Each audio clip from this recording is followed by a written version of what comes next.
Hey everyone, my name is Flippy. The new Saints Row 4 trailer entitled War for Humanity has just been released. So as always, I'm going to do another trailer analysis. Brace yourselves, this is going to be epic. Okay, the trailer starts out with Zinyak giving a message to the human race or to the Saints themselves about how they're guilty of crimes against the Zen Empire. We still cannot get a good look at Zinyak's face, unfortunately. By the way, according to IMDb, Zinyak is voiced by J.B. Blanc.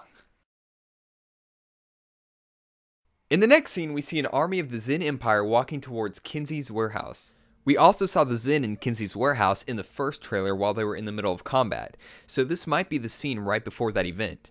There are also some cool new looking alien tanks in this scene as well. Here we see a very interesting force field. I'm not exactly sure what it's guarding, but they definitely don't want you getting in there. I tried my hardest to find this thing on the map, but I just gave up, so if you have any idea where this is, please let me know in the comments below. This looks like the mothership. We see aircrafts all around it, but I'm not exactly sure if this is a place you can fly to, or just a place you conveniently warp to. But I definitely have a feeling that inside there is where some missions will take place, and it's possibly where the boss is going to be during the whole simulation.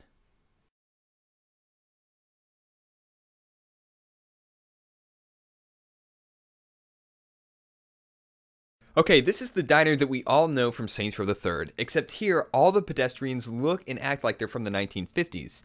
Now in this shot, if you look outside the window, you'll see that it's quite different from the exterior in Saints Row 3. This looks like a house or some other type of building is right outside the diner, where in Saints Row 3, it's just a street. So if this is in the 1950s, the map might have changed dramatically from what we're used to. The person behind the boss looks just like a normal cop or possibly a bodyguard. The interesting thing about this whole scene though is how natural the boss is for the most part. If this is the 1950s, he still doesn't have a problem meeting his fellow citizens, but that also begs the question, how is he the president in the 1950s? If this is in the 1950s, then that would be before he became the president, so these people should have no idea who he is. But as we continue on, the boss is then shocked to find out that the person that he's talking to is starting to morph or glitch out. This is when he starts to question what the hell is going on. So at this point, he should know that he's back in time, but he doesn't know that he's in the simulation. Okay, I'm overanalyzing at this point. Let's move on. Okay, so now we see that this is what puts him in the simulation, and this area could be on the mothership as seen before. If this is the simulation, then what the hell is this machine that we saw in the first trailer? Well, following the story of the Matrix is probably just the Saints' own personal way to get in and out of simulations after you break free from the personal simulation that Zinyak forced on you. Now this whole transition is just beautifully done, and I hope it's something that we see every time we enter the simulation. Now, I have too many theories on where this portal could actually go. It could either take the boss in and out of the simulation, take the boss somewhere distant like in a spaceship in outer space. It could be anything, so leave me a comment below where you think this portal is going to take the boss. Big action scene taking place here. Definitely a cutscene, so I don't think we'll be getting to drive that ship. The boss is wielding a new laser rifle here. Here's a better shot of the Zinyak statue. There's a Saints member with a gun holster, and in the background looks like another one of the same type. And for some reason, a pedestrian is just walking in the middle of the street. There's a few other new pedestrians in this shot as well. We can also get a real good look at Pierce's outfit here. I have no clue why he's dressed like that. It might be possible to customize Shauny's and Pierce's outfits as well, but I think he might just be dressed like that. Man, Shauny looks like shit. She actually looks like she aged. Maybe this is in the future. You can also see a destroyed Saints HQ in the background. Same for Pierce. He looks older here. I have no idea who this chick is, but I think she's Luz Avalos from Saints Row 1 and 2. And of course there's Benjamin King. And then there's Matt Miller. The boss is wearing Mr. Miyagi's headband from the Karate Kid.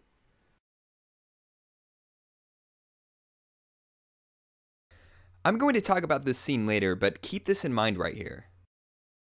Here's some new alien ships, and this whole area looks like a new map altogether. Here is of course the mech suit, and what could possibly be the mothership. These pods around the side could be people in the simulation. I'm not really sure, it kind of reminds me of the Matrix, but they're rotating so it could be a part of the ship.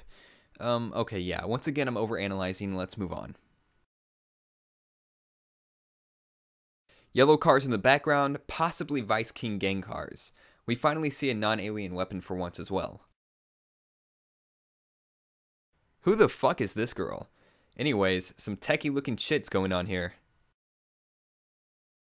I love the way that the boss and Benjamin interact here. Also, the people on the ground are all wearing yellow, so it does look like the entire Vice King's gang will return. I fucking love this gun. It's most likely a skin of some other gun, but still, it's fucking amazing. And the particle effect is fucking... Look at it! It's fucking awesome! This could be where Pierce first gets captured by the aliens. Here's Kinsey dancing with a 1950s style outfit on, and some people suggested to me that this could possibly be Gat on the background stage. Now this, on the other hand, this is Gat. If you follow my glitch on how to get into the cockpit of the airplane in Saints Row 3, you can see that it's the exact same carpet, couch, and everything. This is where Gat died, and we finally know how he died, with a knife to the chest. So now this begs the question, what exactly is going on in this scene? We know that these simulations are designed to put the Saints through their own personal hell, and it's no doubt that Shaundi took Gat's death the hardest. So most likely, her simulation would be reliving the day that Gat died. But if they have a way to go back in time, then this could possibly be a scene where she does go back in time to save Gat. But he's already dead here, so that doesn't make any sense. Hold on, I just thought of something, bear with me.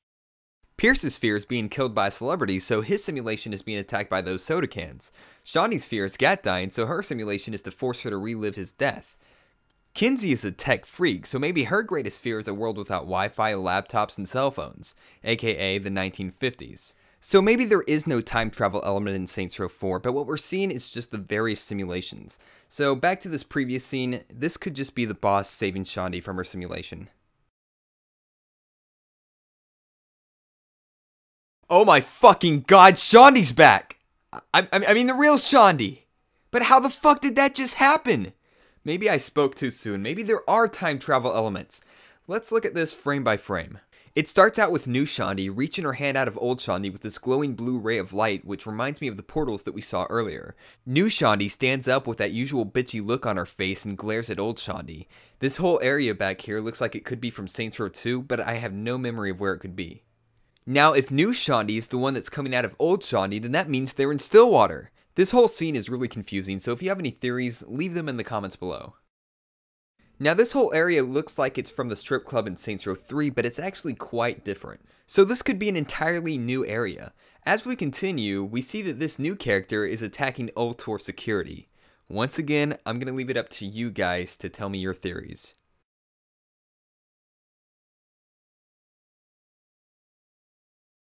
Keith David?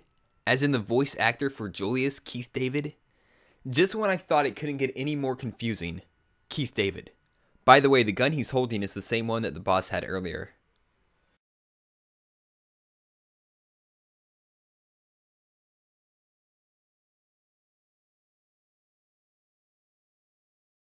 Now here's the black hole gun. It looks absolutely amazing. I love the effect it has. According to the leaked achievements, you get an achievement called Experimental for killing 25 aliens with this gun. Here's the boss in an Elvis-style outfit punching a milkman in the nuts. It looks like he has some sort of steampunk-style hat on. This is an awesome shot of the mech. I'm not really sure what's going on in this scene, but this could be a young Cyrus Temple. It definitely doesn't look like the boss, so I don't really have an idea what's going on here. This is just a cutscene, and I highly doubt you can visit these ships in outer space. But if you can, damn. Well, it seems we finally get to see what Zinyak looks like. Ugly motherfucker. And the boss leaves off with the Ascension taunt from Saints Row 3.